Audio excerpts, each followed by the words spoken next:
네, 박영선입니다. 이 원달러 환율이 어제 이제 장중한 때 900원이 붕괴가 돼서 외환 위기 이전 수준으로 지금 돌아가지 않았습니까?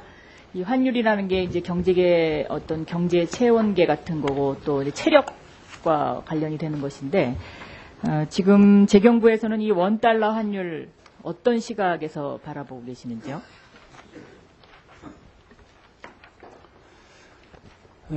정부가 환율 정책에 대해서 이제 언급하는 데는 한계가 있습니다만, 현재의 시장에서 일어나고 있는 상황에 대해서는, 이 시장 참가자들의 향후 전망이 한쪽 방향으로 좀 치우친 것이 아닌가 하는, 그런 전망은 하고 있습니다.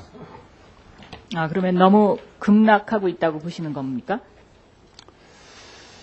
결국은 지금 수급에 의해 가지고 결정이 되게 돼 있는데, 수급은 결국 경상수지하고 자본수지에서 이제 나타나게 됩니다. 그런데 경상수지는 지금 파 수준에 가 있고, 자본수지의 경우에도 지금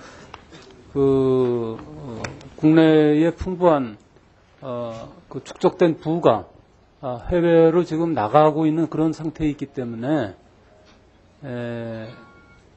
그렇게 한쪽 방향으로 이렇게 쏠리는 그런 시장 참가자들의 어떤 예상이나 전망이 꼭 그렇게 맞거나 뭐 이렇게 생각하지는 않습니다.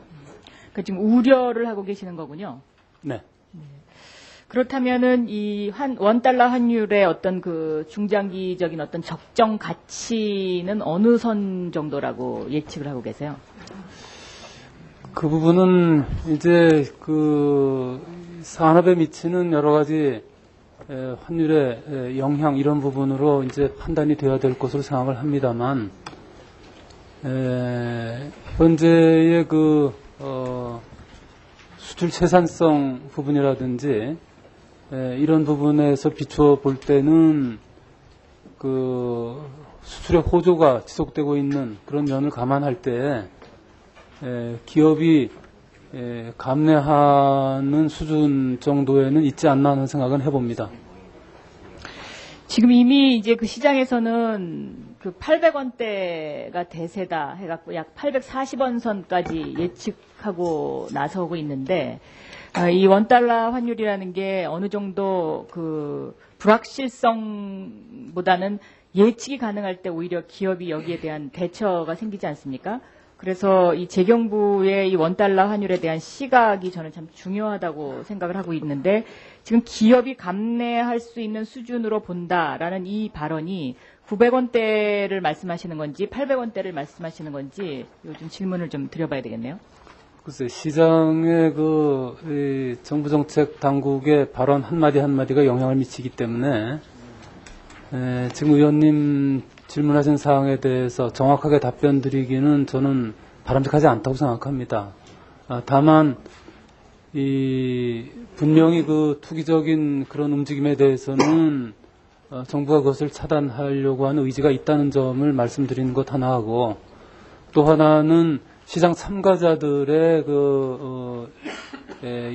익스펙테이션이 너무 한쪽으로 쏠리는 것 같다는 것이 정부의 지금 시각입니다. 2004년도에 이제 재경부가 좀 외환시장에 개입했다가 크게 혼난 적이 있기 때문에 또 혹시 너무 소극적인 자세를 취하지 않나 하는 또 우려도 있습니다. 거기에 대해서는 어떻게 생각을 하십니까? 원칙적으로 시장 원리에 의해서 결정되는 것이 바람직하기 때문에 저희는 근원적인 수급 쪽의 대책에 집중을 하면서 시시각각으로 벌어지는 시장 참가자들의 투기적인 움직임에 대해서는 스무딩 오퍼레이션을 한다는 것이 정부의 기본적인 또 일관된 방침입니다. 네. 조금 전에 유류세 인하와 관련해서 이제 질의가 있었는데요. 유류세 인하를 검토하시고 있다고 답변을 하셨어요. 그러면 그 답변의 뉘앙스를 보면은 이 유류세 인하를 좀 뭔가 정부가 망설이는 것 같은 느낌이 있는데 그 망설이는 주된 이유가 무엇입니까? 국제 유가가 올라가서 지금 유류 가격이 올라간 부분에 대해서 세금을 인하함으로써 대처하는 것은 근본 대책이 아닙니다. 세계 어느 나라도 그런 식으로 대처하는 나라가 없습니다. 특별히 한국의 경우에는 지금 에너지를 전부 해외에 의존하고 있는 이런 상태에 있고, 또 국제적으로도 그 환경 온난화, 온실가스 이 문제가 지금 심각한 문제로 점점 더 대두가 되고 있는 상태에서 한국은 특별히 온난화 가스 배출 부분에서 지금 굉장히 높은 수준에 있습니다. 다른 나라에 비교할 때도. 이제 그런 차원에서도 이게 바람직하지 않은 그런 세금 가지고 이렇게 대처하는 것이 바람직하지 않은 면이 있고, 또 우리가 지금 종량세 체계를 갖고 있기 때문에 에너지 세제 개편 과정에서 이렇게 비교를 한번 해보신다면 그 유류세가 올라간 부분이 2001년하고 비교하면 지금 20%에서 25% 수준 정도입니다. 그런데 이제 우리나라 가계 소득의 증가분을 보면은 지금 30%, 35% 이상 이렇게 되고 있기 때문에 전반적으로 유류세의 가계에 대한 부담 부분이 올라갔다고 생각하지는 않습니다. 왜냐하면 소득이 더 빨리 올라갔기 때문에. 다만 이제 중산 서민층의 경우에는 어려움이 있다는 부분에 대해서는 저희들도 동감을 하고 있기 때문에 그 부분에 대한 여러 가지 고려를 하고 있습니다. 이 세수만 놓고 보면 이제 유류세 10%가량 인하했을 경우에 이제 세수 부족분이 약 2조에서 3조 원 정도로 계산이 되는데, 이 올해 세수 초과 징수분이 약 11조에 이르지 않습니까? 그래서 이런 어떤 그 세수 부분에서는 제가 보기에는 크게 문제가 없을 것 같거든요. 그렇게 생각하지 않습니다. 어떤 면에서 그렇게 생각하지 않으시죠? 우선 초과 세수에도 불구하고 재정은 적자 상태에 있어서 지금 국채를 지속적으로 발행을 하고 있습니다. 내년의 경우에도 지금 예산안 제출한 내용에 보면은 그와 같은 세입을 다 감안하면서도 약 8조 5천억의 국채를 발행하는 이런 상태에 있기 때문에 전체적으로 그 세수를 줄이는 쪽의 조치는 바람직하지 않다 하는 부분을 우선 지적을 해드리고요. 두 번째는 그 전체 세수 중에서 유류세가 차지하는 비중은 지속적으로 내려가고 있습니다. 그래서 그런 부분을 감안하더라도 유류세 비중을 더 낮추는 그런 그 감면의 확대는 일률적으로 하는 것은 바람직하지 않은 면이 있습니다. 그럼 현재 그러면 정부가 유류세 인하를 검토하겠다라고 답변하신 것은 검토하다가 그럼 안 하시겠다는 뜻인가요? 중산 서민층의 어려움이 있기 때문에 그 부분에 대해서 좀 집중적으로 들여다보고 있습니다. 들여다본다는 것에 좀 더 구체적인 답변이 필요한 것 같습니다. 들여다만 보시면 어떡합니까? 지금 유가가 계속 올라가는데 겨울도 다가오고. 요번에 지금 정부가 그 국회에 제출한 세법 개정안 소관에는 몇 가지 그 중산서민층의 그 유류세 부담 완화를 위한 조치가 들어가 있습니다만 그 부분이 과연 그 충분한 것인가, 또 정부가 제출한 이후에도 지금 국제 유가가 계속 올라가는 상태에 있기 때문에 추가적인 대책이 좀 더 필요한 것이 아닌가 하는 차원에서 검토를 하고 있다는 말씀을 드립니다. 오늘 이 부분에 대해서는 답변이 너무 좀 미온적인 것 같습니다. 그런데 이 탄력세율이 적용되기 때문에 유류세 같은 경우에 이 상한선인 30%까지 인하를 해도 크게 지금 제가 보기에는 정부 재정 말씀을 하셨는데 크게 지장이 없을 것 같거든요. 그래서 이 부분을 좀 더 적극적으로 좀 검토를 하실 필요가 있다고 보여집니다. 국제 유가가 올라간 부분을 세금으로 깎아가지고 그 대처가 그게 가능한 일이겠습니까 어디? 그래서 어려움이 있는 부분은 덜어주되 큰 방향에서는 그 정도에 맞게 가는 것이 옳지 않겠나. 특별히 한국처럼 이렇게 그 에너지를 다 해외에 의존하고 온실가스 배출량이 세계적으로 가장 높은 수준에 있어가지고 국제적인 지금 이 타겟이 되고 있는 이런 상태에서 전반적으로 그와 같은 조치를 취하는 것은 정도에 어긋나다고 생각합니다. 아무튼 좀 이 부분은 서민을 감안하셔가지고 좀 더 적극적인 검토가 필요하다고 보여지고요.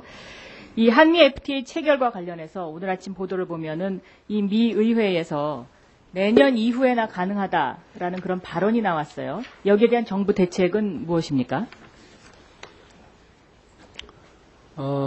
이번에 지금 지난주에 제가 방미를 통해서 미국 조야의 여러 이해 당사자들과 협의를 했습니다. 특히 미국 의회의 경우에는 상하 양원에 한미 FTA를 담당하는 그리고 가장 영향력이 있는 상원 재무위 하원의 웨이즈 앤 민스 커미티의 위원장과 간사를 다 면담을 했고 또 백악관과 USTR의 정부 당국과도 면담을 했고 더 나아가서 민간 띵크탱크와 학계 그리고 재계 그리고 월스트리트저널, 뉴욕타임즈, 시카고 트리뷴 등 그 유수한 언론과도 인터뷰를 했습니다. 그래서 전체적으로 미국에서의 그 한미 FTA 비준과 관련된 분위기는 제가 보기에 상당히 개선되고 있는 것으로 그렇게 파악을 하고 있습니다. 특별히 주요 언론들이 이 부분에 대해서는 꼭 이것이 돼야 된다고 하는 입장을 견지를 하고 있고 미국의 여러 가지 정치 일정 때문에 다소간에 좀 미온적인 부분이 있긴 합니다만은 제가 이렇게 여러 가지 면담하고 협의한 결과로는 꼭 될 수 있는 것으로 그렇게 기대를 하고 있습니다.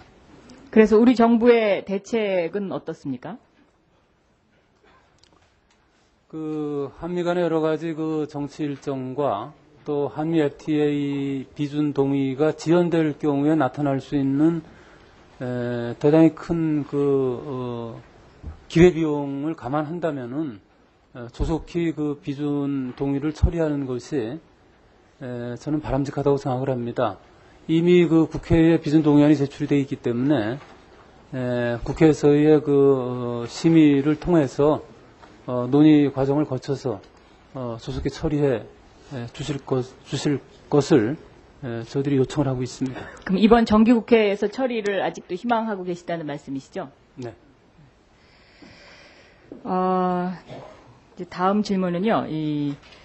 혹시 부총리께서 이 증권업 라이센스 값이 지금 현재 대략 어느 정도로 계산이 되고 있는지 알고 계십니까? 어느 정도 계산 여부는 모르겠습니다만은 시장에서 거론되고 있는 그 수치는 들은 바가 있습니다. 얼마로 들으셨습니까? 글쎄요, 정확하게 제가 들은 말이 정확한지는 모르겠습니다만은 3천억에서 5천억 정도라는 이야기를 듣고 있습니다. 지금 이 증권사 자통법 통과 이후에요. 이 증권사의 대형화를 도모하려는 게 이제 정부의 하나의 방침인데 이게 잘 안 되니까 지금 M&A도 진행되지 않고 이렇게 해서 정부가 다시 증권사 신설을 허용하려는 쪽으로 방향을 잡고 있다. 이렇게 이제 시장에서 얘기가 들리는데 이게 사실인가요? 감독 당국이 감독 당국의 말하자면 권한에 속하는 사항입니다만은 그렇게 듣고 있습니다. 네. 조금 전에 이 증권업 라이센스가 이제 3천억에서 5천억 정도까지 듣고 있다고 이렇게 말씀을 하셨는데 우리나라 이 증권업 허가 상황을 쭉 보면은요. 요즘 한창 시끄러운 이명박 후보의 BBK 또 LK 이뱅크 이 과정에서 궁극적으로는 제가 보기에 이명박 후보가 증권업 면허를 따기 위해서 이제 자금을 집어넣었다가 그것을 자금 세탁을 해가지고 다시 또 이렇게 돈을 돌리지 않았나 싶거든요. 왜 그런 생각이 드냐면 이 99년과 2000년 당시에 신규 허가를 내준 증권사가 주로 인터넷 증권회사를 설립하는 그런 몇 개, 한 9개 정도 신설된 이후에는 허용된 적이 없습니다. 그런데 유독 이 이뱅크 증권만이 2000년 10월에 증권업 허가를 유일하게 받았습니다. 그래서 이 부분을 이렇게 좀 자세히 들여다보니까 이 증권거래법에 보면은 증권사가 허가 신청을 하면 신청 후에 30일 이내에 허가 여부를 통지를 해주도록 그렇게 돼 있거든요. 그런데 이 이명박 후보의 이 이뱅크 증권은 무려 이 30일 이내뿐만 아니라 4개월이 걸려가지고 4개월이 걸려서 그 예비 허가가 승인됐습니다. 그러니까 다시 말하면은 이게 증권거래법 31조 위반 사항인데요. 지금 금융당국에서 이 이뱅크 증권 그 허가 여부와 관련해 가지고 이게 특혜 시비가 있고요. 또 이 부분에 지금 여러 가지 문제점이 있는데 이것을 다시 좀 들여다보실 생각은 없으신가요? 의원님 아시다시피 이게 금감원 소관 네. 사항입니다.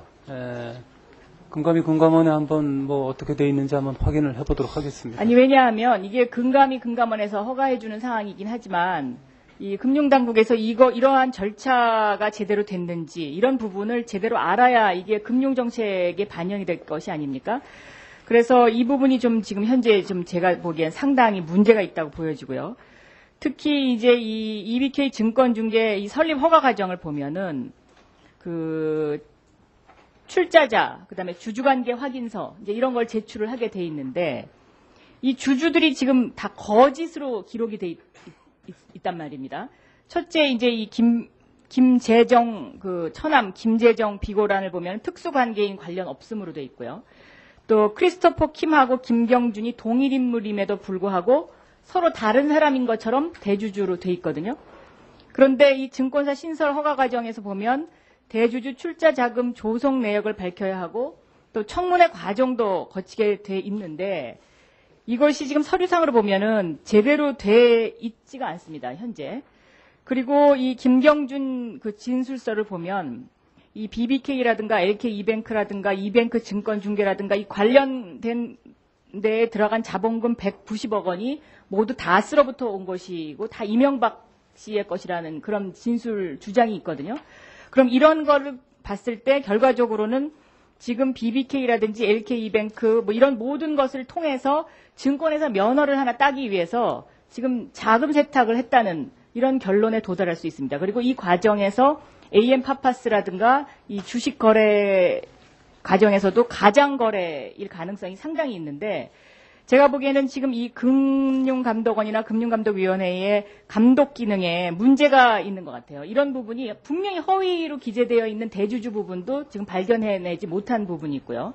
또 이 증권업 그 허가와 관련해서 이 한 달 이내에 되어 있는 증권거래법을 그 위반한 상태로 4개월까지 이것을 질질 끌어야 되는 이유가 무엇인지 이런 거는 우리나라 금융당국을 가장 그 책임 있는 사람으로서 이 부분을 반드시 좀 다시 한번 다 챙겨보셔야 될 거라고 생각을 합니다. 어떻게 좀 견해를 좀 말씀을 해보시죠. 우선 그 금감원의 소관 사항이기 때문에 우선 확인을 좀 할 필요가 있다고 생각이 되고, 네. 확인 결과 그 감독 당국의 어떤 일 처리 과정에서 미흡한 부분이 있었고 그것으로 인해서 관련 규정에 개정 소요가 있는가에 대해서 한번 들여다보겠습니다. 네. 만일 뭐 그런 소요가 있다면은 저희들이 관계기관과 협의를 해서 좀 좋은 방안이 있을 수 있는지를 검토를 해보겠습니다만 기본적으로는 금감원 소관사항. 좋은 방안이 아니고요. 이거는 증권거래법 위반 사항이고 그리고 또 이 이뱅크 증권의 면허 취득 과정에 특혜까지 지금 빚어집니다. 그래서 지금 그 옆에 앉아 계신 김석동 차관께서는 금융감독원 업무를 잘 알고 계시는 분인데 여기에 대해서 좀 한 말씀 해주시죠. 통상 금융감독원에서 각종 자격 요건에 적합한지를 따지게 돼 있는데 경우에 따라서는 서류가 미비한 경우도 있고 그런 경우에는 추가 자료를 요청을 하는 경우가 있습니다. 그런 때는 좀 시간이 늦어지는데 이 경우는 구체적으로 어느 쪽에 해당하는지를 잘 모르겠어서 저희가 추후에 한번 확인을 해봐서 보고를 드리도록 하겠습니다. 그다음에 이 대주주가 허위 기재되어 있는 이 부분에 대해서는 어떤 견해를 갖고 계십니까?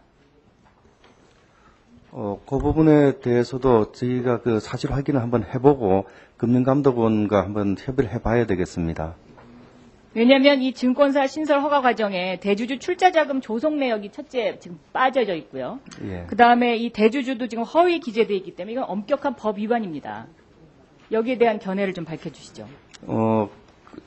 지금 인가 기준에 대해서는 그 관련 법과 법령 그리고 규정에 상세하게 규정이 돼 있습니다. 그렇기 때문에 그 규정에 적합한지 여부는 금융감독원과 금융감독위원회에서 세세하게 그건 파악을 하도록 그렇게 돼 있습니다. 그런데 그 케이스에 대해서는 지금 어느 정도 그게 됐는지 당시에 제가 있을 때가 아니었기 때문에 저로서도 뭐 한번 확인을 해볼 필요가 있다 이렇게 생각을 합니다. 네. 그리고 마지막으로요. 이 4대 보험 통합 징수 관련해서 질의를 드리겠는데요. 이 4대 보험 통합 징수 이것을 그 정부가 한 곳으로 몰아갖고 징수공단에서 이제 설치해가지고 한다는 여기에 대해는 정책적인 변화가 없으신 거죠? 네. 그런데 현재 지금 이것이 전혀 추진이 안 되고 있지 않습니까? 지금 제 경우 안에 그 소위가 구성이 되어 있고 그동안의 논의가 쭉 진행이 되어 왔기 때문에 그 소위에서의 논의가 아마 조만간에 결론이 날 것으로 이렇게 기대를 하고 있습니다.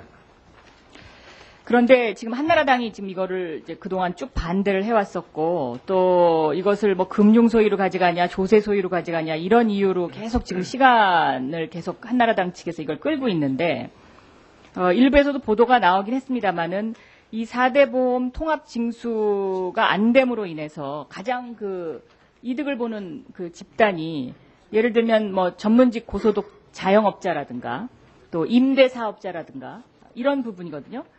그래서 이런 부분에 대해서는 재경부에서는 어떻게 생각을 하고 계십니까? 의원 지적하신 대로 지금 이게 통합이 되는 경우에 정보가 이렇게 누적이 되고 집중이 되기 때문에 보다 더 정확한 소득 통계의 확보와 또 그에 따른 그 부과가 이루어질 수 있다고 생각을 합니다. 또 한 가지 중요한 것은 지금 기초노령연금이 실시가 되고 또 그 장기 요양보험제도가 실시가 되도록 이미 법이 통과가 되어 있기 때문에 그쪽에 소요되는 인력을 바로 이렇게 충원을 해야 되는 문제가 있습니다. 그러면은 이제 이 4대 보험 통합 부분이 해결이 안 되면은 저쪽은 저쪽대로 사람을 먼저 충원을 해서 제도가 실시돼야 되는 문제가 있기 때문에 이 낭비 요인이 대단히 크게 발생을 합니다. 특히 그 4대 보험 통합 쪽으로 방향이 정해지게 될 경우에는 이 전산망의 여러 가지 통합 문제가 상당한 시간이 소요되는 부분이기 때문에 여러 가지 면에서 이것이 굉장히 시급한 과제이고 그동안의 재경위에서 별도의 소위를 구성을 해서 지금 논의가 거의 막바지 단계에 와 있기 때문에 조속히 처리될 수 있을 것으로 그렇게 기대를 하고 있습니다. 예. 그러니까 이제 이 고무줄 소득 신고를 하는 얌체족들이 문제인데요. 그러니까 예를 들면 국민연금은 다시 되돌려받으니까 높게 신고하고 의료보험 같은 것은 아주 낮게 신고를 하는 게 문제지 않습니까? 그래서 뭐 다른 상임위에서도 많이 지적이 됐습니다만은 이 이명박 후보의 경우에 이 고무줄 소득 신고 얌체족에 아주 원조게 그러니까 이런 부분을 정부에서 좀 더 관심 있게 지켜보고 이런 사람들에 대한 그 통계를 내셔가지고 이런 부분은 국민들이 알 수 있게 하는 것도 좀 방법인 것 같습니다. 네, 통합되면은 아마 그런 부분은 상당 부분 다 걸러낼 수 있을 것으로 생각을 합니다. 네, 이상입니다. 수고하셨습니다. 이항구 의원님 질의해 주십시오.